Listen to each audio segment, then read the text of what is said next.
Hello, good morning everyone. Welcome back to my channel life insider. আশা করছি তোমরা খুব ভালো আছো, আমিও খুব ভালো আছি। আজকে ভিডিওটা শুরু করছি ঠিক সকাল থেকে। আজকে বারটা রবিবার, তো বুঝতেই পেরেছো সায়ন্ত বাড়িতে রয়েছে, যার জন্য ভিডিওটা সকাল থেকে আসতে পারছে আজকে।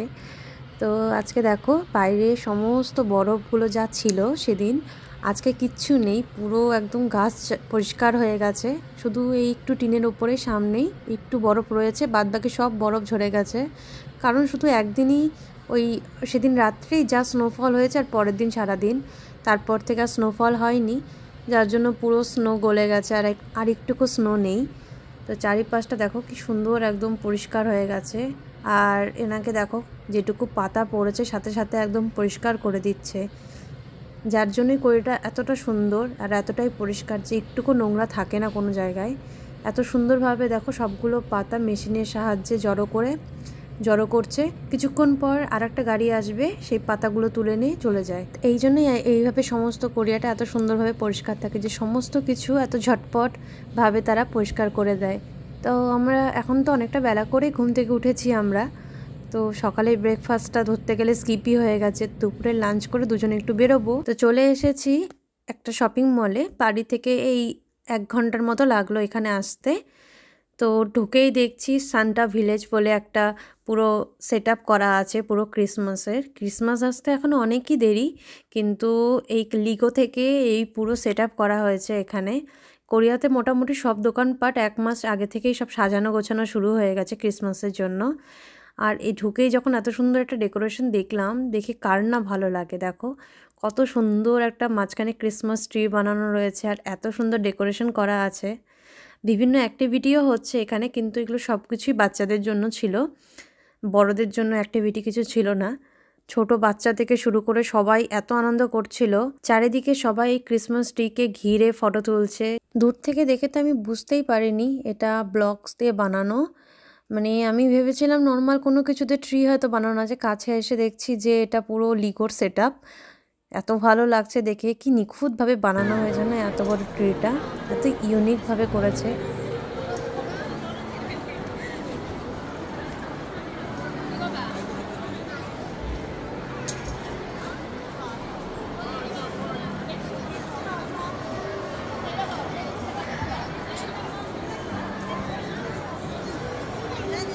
আর এখানে একটা বসার সেট আপ ছিল সবার ফটো টটো তোলার জন্য, তো বাচ্চারা সেখানে বসে পোজ দিয়ে ফটো তুলছে।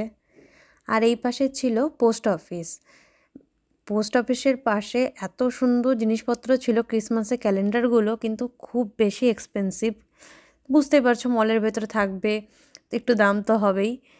তো আর এই পাশে অনেক ক্রিসমাস ট্রি বানানো ছিল, তার নিচে প্রচুর গিফট বক্স দিয়ে তার ডেকোরেশন করা ছিল। সবাই এনজয় করছিল জিনিসটা খুবই।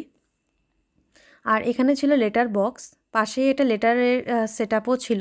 তো কেউ কেউ চাইলে সেই লেটারে লিখে সেখানে লেটার বক্সে ফেলতেই পারে। তো আর এই সাইডে হচ্ছিল পুরো বাচ্চাদের অ্যাক্টিভিটি, যেটা তোমাদের বললাম। তো ওখানে শুধুমাত্র যাদের বাচ্চা আছে তাদেরই এন্ট্রি, তো আমরা তো খুব বড় বাচ্চা, যার জন্য আমাদেরকে আর এন্ট্রি দেয়নি। তো এখন চলে এসেছি একটু হোম ডেকোরের একটা দোকানে। এখানে মোটামুটি সব কিছুই পাওয়া যায়, ঘরের যাবতীয় যা যা দরকার হয়, নট গ্রসারি, মানে অ্যাক্সেসরিজ বা রুম ডেকোরেশনে যা হয়। তো এখানে এসে দেখছি এই স্টোরটা আরও সুন্দর করে সাজিয়ে তোলা হয়েছে। এখানে আবার পিঙ্ক কালারের ক্রিসমাস ট্রি এত সুন্দর করে সাজিয়েছে স্টোরটা, চারিদিকে শুধু মনে হচ্ছে তাকিয়ে থাকি, এত সুন্দর সুন্দর। এখানে ছিল সব আর্টিফিশিয়াল ফ্লাওয়ার, অরিজিনাল ফ্লাওয়ারও ছিল। আর এই পাশে ছিল সব গিফটের সেকশন, মানে ক্রিসমাস তো এখানে অনেক বড় করেই হয়, তো এখানে পুরো গিফটের সেকশন প্লাস ক্রিসমাস ট্রি সাজানোর অ্যাক্সেসরিজ, রঙিন বল, স্টার, লাইটিং, রিবন, আরও অনেক কিছু। ডাইনিং টেবিল সাজানোর জন্য centre piece, candle, table mat ইত্যাদি প্রচুর জিনিস এখানে ভরেছিল। শুধু যে ঘরের জন্য সেটা না, বাচ্চাদের জন্যও ছিল সান্টাক্লজ ক্যাপ, ছোট খেলনা এবং মজার ডেকোরেশনের সব আইটেমগুলো। মানে এত সুন্দর সুন্দর জিনিস আছে যে চোখ ভরে যাচ্ছে সেগুলো দেখে। টিভির মতো বানানো আছে, সায়ন্তের এটা ভীষণ পছন্দ হয়েছিল, কিন্তু অনেকই বেশি এক্সপেন্সিভ। এই ছোট্ট একটা বক্স, এটার দামই ছিল 4,000 টাকার মতো। আর এই পাশে ছিল অনেক ছোট ছোট ক্রিসমাসের ডেকোরেশনের জিনিসপত্র, গিফটের জিনিসপত্র। ওটাই দেখছিলাম যে আর কি কি রয়েছে, এত ভালো লাগছে দেখতে। বিভিন্ন ধরনের গাছ। দেখো এই ক্রিসমাস ট্রিগুলোর মধ্যে মনে হচ্ছে বরফ পড়েছে, একটু হোয়াইট হোয়াইট করে দিয়েছে। মানে কত সুন্দর ইউনিকভাবে সাজিয়ে তুলেছে। বিভিন্ন ধরনের ছোট বড় কৃত্রিম গাছ ছিল এখানে। এমনকি বেডশিট, পিলো কভার, সমস্ত কিছু মানে একদম ক্রিসমাসের ডেকোরেশনের ওপর ডিপেন্ড করে সমস্ত কিছু ছিল। মানে একদম ওই থিমের মতো করে সাজানো সমস্ত কিছু পাওয়া যাচ্ছিলো এখানে, বিভিন্ন রঙের। মানে দেখলেই মনটা জাস্ট ভরে যাচ্ছে। আর তার সাথে সাথে এই সাইডে ছিল সেন্টের ক্যান্ডেল। মানে এত সুন্দর সেন্ট বেরিয়েছে ক্যান্ডেলগুলো থেকে। মানে ফুল রয়েছে পাশে, তার পাশে এরকম পারফিউমের ক্যান্ডেল। মানে পরিবেশটা একদম দুর্দান্ত করে যাচ্ছিল। আমার তো সবচেয়ে বেশি পছন্দ হয়েছে এই জিনিসটা। দেখো কি সুন্দর লাগছে না, ফিঙ্গার রিং। আমার 3টে আঙ্গুল ঢুকে যাবে, এত বড় ছিল এটা। তাই আমি শান্তকে বলছিলাম, এই দেখো সান্টা ক্লজ এসে আমাকে এটা পরিয়ে দেবে, কত ভালো লাগছে দেখতে। আমার 3টে নখ ঢুকে গেছিলো এর মধ্যে, কি কিউট দেখতে। আর পাশে ছিল বিগ ব্যান। অনেক ছোট ছোট জিনিস ছিল, ইউনিক ইউনিক, কিন্তু অনেকই এক্সপেন্সিভ। খুবই ভালো ছিল দোকানটা। তো যাই হোক, আমাদের ঘুরে টুরে আমরা বেরিয়ে পড়েছিলাম এখান থেকে। তোমাদের বাইরে থেকে দেখায় স্টোরটা। দেখো কি সুন্দর করে সাজিয়েছে না। ভালো লাগছে, এটা খুব কিউট দেখতে। ক্রিস্টালের না, লাইটের রিফ্লেক্ট হচ্ছে ওটা।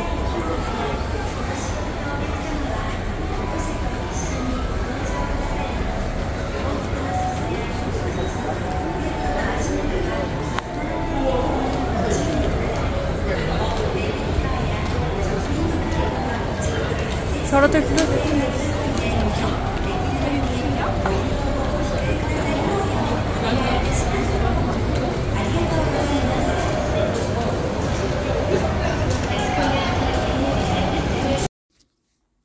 ওপর থেকে দেখিয়ে দিই তোমাদের, যেটা প্রথমে ঢুকতেই দেখালাম, যে নিগো থেকে যে পুরো সেট আপটা বানিয়েছিল ক্রিসমাসের, সেটা ওপর থেকে দেখায়। দেখো ওপর থেকে আরও ভীষণই সুন্দর লাগছে দেখতে।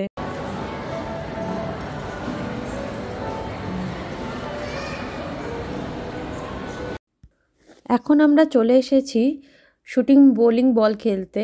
এই মলের মধ্যেই আছে এটা। মানে আমরা দুজন এখানে আসবো আর গেম খেলবো না, এটা পসিবলই না। কিছু না কিছু আমরা গেম খেলি এখানে এসে। তো এখানে পুরো শু সেকশন রয়েছে, মানে যার যেটা পায়ের মাপ রয়েছে এখান থেকে সেই নাম্বারের জুতো বের করতে হয়। তো আমি আমার জুতো বের করে পরে ফেলেছি, আর এখানে সায়ন জুতো পরছে। পরার পর জুতোটা আবার সেম নাম্বারেই রাখতে হবে, যে নাম্বারে তোমার জুতোর সাইজ। বেশ ভালো সিস্টেমটা এখানে ছিল। বোলিং আমার জন্য বানানি, আমি কেমনিও খেলতে পারবো না, উল্টা খেলবো উল্টো। তারপরে আমরা এখান থেকে বল কালেক্ট করে চলে গিয়েছিলাম খেলতে। তো এটা আমার ফার্স্ট টাইম ছিল, আমি আগে কখনো এই গেমটা খেলিনি, বোলিংটা।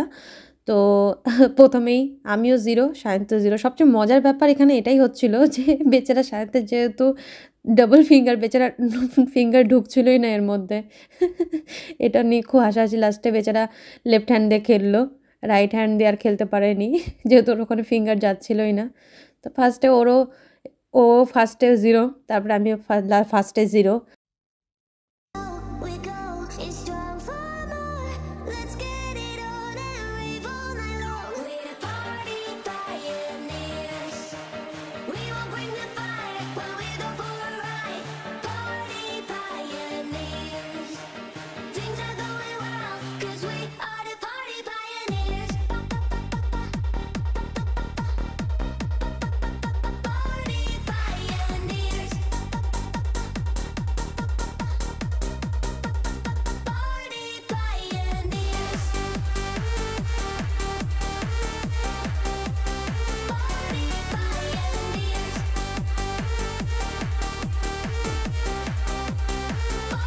এইভাবে সুন্দরভাবে খেলতে খেলতে লাস্ট অবধি আমি ওকে স্কোরের দিক থেকে হারিয়ে দিয়েছি, আর নিজে ওকে ওভারটেক করে আমি জিতেও গিয়েছি খুব ভালোভাবে। অনেকটা মার্জিন ছিল নাম্বার ওর আর আমার মধ্যে। তো আমি তো ভীষণই খুশি ওকে আমি হারাতে পেরেছি এখানে। আমার মুখ দেখে তোমরা বুঝতেই পারছো আমি কতটা খুশি। খুব সুন্দর কাটলো আজকের দিনটা, মানে মজা করতে করতে ভালোভাবে কেটে গেল। ছুটির দিনগুলো আমাদের এইভাবেই কাটে দুজনের। তো আজকের মতো তাহলে ভিডিওটা এতটুকুই, আর বড় করব না। আবার দেখা হবে পরে আর একটা ভিডিওতে।